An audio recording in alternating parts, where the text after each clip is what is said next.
In this video, we're going to be talking about fourths and some of the applications on the guitar. Now, if you aren't familiar with what a fourth is a specific interval that is found in our common major scale and minor scale. Specifically, it is 2 wholes and a half above the root. So in this case, a D would be a fourth above an A. Now, fourths are some of my favorite kinds of intervals because they have a very neutral sound to them. And what I mean by that is that their sound is not as specific as, say, a major third or a minor third. This leaves a lot more room for interpretation when you're composing in terms of fourths or doing solos in terms of fourths. You don't have as much wiggle room when you're doing that primarily in thirds or minor thirds.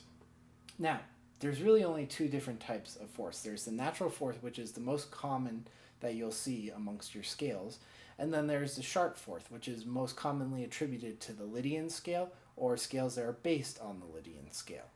Now, there's no such thing as a flat fourth because if we think about it real quick, let's take D as an example. A fourth up from D is G.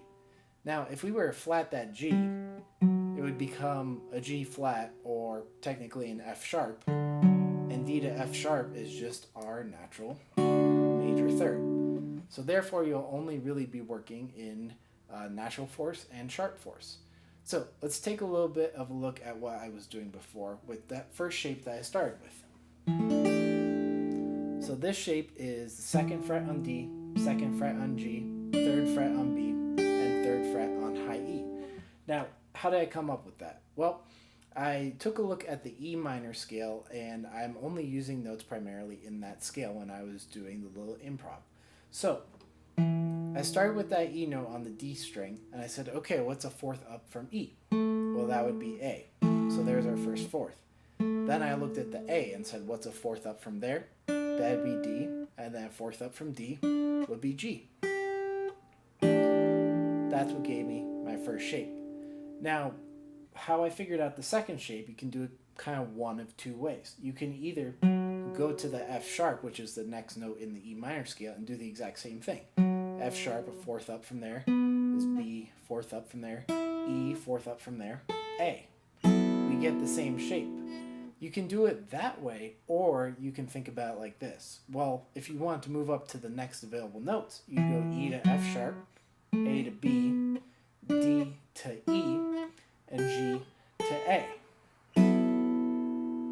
So if we were to take a look at the fourths pattern starting from this E note right here, it looks something like this.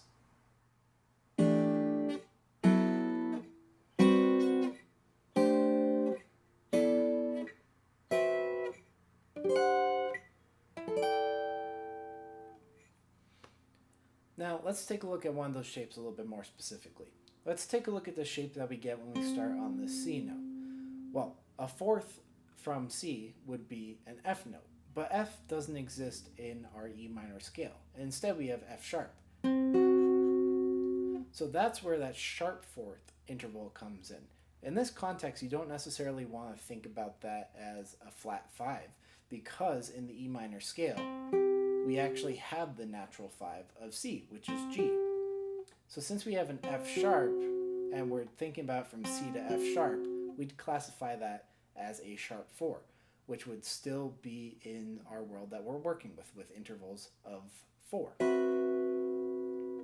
Same thing in the shape right after that, starting on D. You get D to G, G to C, all good, and then you get C to F sharp.